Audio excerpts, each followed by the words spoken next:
Olá, boa noite. Boa noite para você. Ministros do STF concluem julgamento sobre medida provisória reeditada pelo presidente da República em 2017. A MP criou cargos de ministro de Direitos Humanos e de ministro-chefe da Secretaria-Geral da Presidência. A repórter Carla Lucena, ao vivo, tem os detalhes da sessão de hoje para a gente. Boa noite, Carla. Oi, Érica, boa noite para você, boa noite a todos. Sobre este caso, o plenário do STF julgou 4 ações apresentadas pela Procuradoria-Geral da República e pelos partidos Rede Sustentabilidade, PT e PSOL. Os autores, eles alegavam que havia inconstitucionalidade na reedição de uma medida provisória de 2017 pelo ex-presidente Michel Temer. Para a gente entender um pouco melhor, em fevereiro de 2017, o ex-presidente Michel Temer aprovou uma medida provisória, trazendo aí a organização, a estrutura da Presidência da República e também de ministérios. Essa MP, ela criou, por exemplo, o cargo de ministro para o Ministério dos Direitos Humanos e também deu status de ministérios para a Secretaria-Geral da Presidência da República. Acontece que 2 meses depois, essa MP ela perdeu a validade, não chegou a ser votada pelos parlamentares no Congresso Nacional. E foi então que, em maio de 2017, o ex-presidente Michel Temer reeditou uma nova medida provisória com este mesmo conteúdo. E foi então esta segunda medida provisória, que se tornou lei ainda em 2017, que foi questionada aqui no plenário do STF. E hoje, por unanimidade, os ministros concluíram que a presidente da República não pode reeditar medidas provisórias do mesmo tema no mesmo ano. Vamos ver a reportagem. Em uma das ações, o Partido dos Trabalhadores alegou que a medida provisória de maio de 2017 também tinha como objetivo garantir foro privilegiado a Moreira Franco, na época nomeado ministro-chefe da Secretaria-Geral da Presidência da República e alvo de investigações. Sobre este ponto, a ministra Rosa Weber disse que não houve desvio de finalidade no caso e ainda que a nomeação de ministro é decisão pessoal do presidente. Assim também entenderam os demais ministros.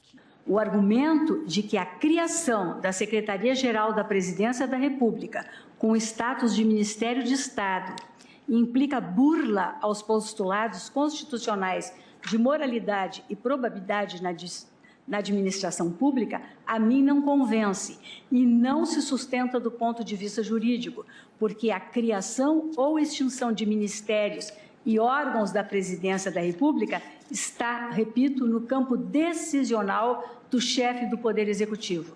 Se nós entendermos que dar foro privilegiado é desvio de finalidade ou obstrução de justiça, é passar recibo de que a jurisdição do Supremo não funciona, o que, evidentemente, nós não podemos endossar. Os ministros Marco Aurélio e Ricardo Lewandowski chegaram a dizer que as ações estavam prejudicadas, porque já há uma nova MP do atual governo com outra organização para o Poder Executivo. Na legislatura que se iniciou em janeiro, veio a ser editada uma medida provisória. Uma medida provisória cuidando da reestruturação da Presidência da República em termos de auxiliares do presidente da República. Portanto, nós estaremos simplesmente proclamando uma tese, não relativamente àquelas medidas provisórias, mas uma tese genérica. Não há mais nenhuma utilidade em julgarmos a situação deste ex-integrante do Ministério do presidente que acaba de deixar o cargo. Portanto, eu penso que, quanto a esse aspecto, a não ser para enunciar uma tese, essa matéria está prejudicada. Mas o plenário decidiu julgar as ações e entendeu que a Constituição não permite a reedição de MP de tema igual durante o mesmo ano. Eu, conversando e dialogando com Sua Excelência, eminente relatora, eu entendi por bem manter a pauta. Manter a pauta, porque esse é um tema relevante. Aqui a fraude não foi nem com muita arte, porque os textos são idênticos. Mas se tivesse criado o Ministério do Índio, por exemplo, o Ministério da Cidadania, que não existia antes, não está repetindo, mas o tema é o mesmo, organização, reestruturação. O que eu acho que nós não podemos vedar é que a reestruturação, o tema geral possa ser tratado, desde que haja novidade. O que se veda é a repetição.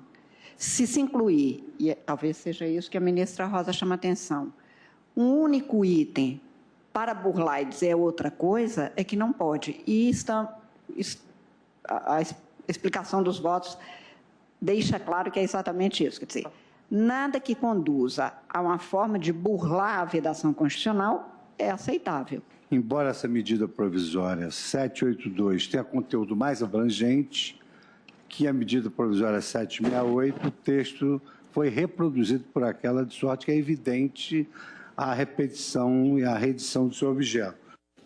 Quem está aqui para falar sobre a sessão de hoje no plenário do Supremo é a consultora jurídica da TV Justiça, Karina Zuccolotto. Boa noite, Karina. Boa noite, William. Boa noite, Karina. Boa noite, Érica. 2 julgamentos hoje no plenário do Supremo e um retorna amanhã, não é?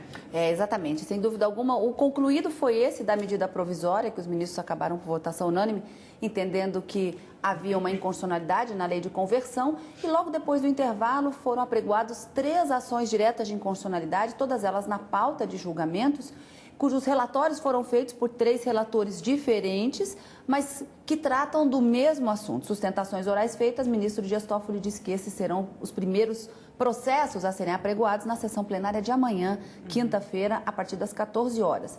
E dessas 3 ações, há o questionamento de dispositivos das Constituições do Estado de Roraima, ação direta de inconstitucionalidade da relatoria da ministra Carmen Lúcia, Constituição do Estado do Goiás, da relatoria do ministro Luiz Roberto Barroso, e da Constituição de Alagoas, da relatoria do ministro Marco Aurélio.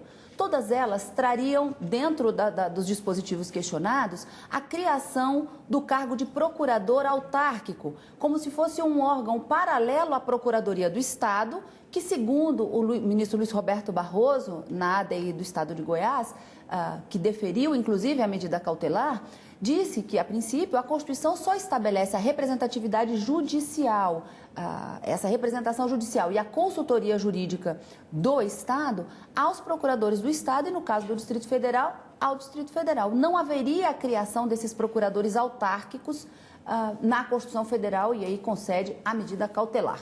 Mas uma outra argumentação também, na ação direta de inconstitucionalidade que questiona dispositivos da lei do Estado de Roraima, da relatoria da ministra Carmen, há um questionamento também da iniciativa, uma inconstitucionalidade formal, já que criam-se cargos dentro da estrutura do Poder Executivo. Quem deveria propor a iniciativa dessa emenda à Constituição deveria ser o chefe do Poder Executivo, o governador, e não os parlamentares, como de fato foi. Então, há uma série de argumentos sobre inconstitucionalidade formal e material nesses dispositivos envolvendo Constituição de 3 estados. O julgamento deve ser retomado na sessão plenária de amanhã, como eu disse. Como amanhã temos sessão à tarde, à noite você está aqui com a gente novamente. Exatamente, amanhã encontro marcado. Obrigado, Karina. Até amanhã.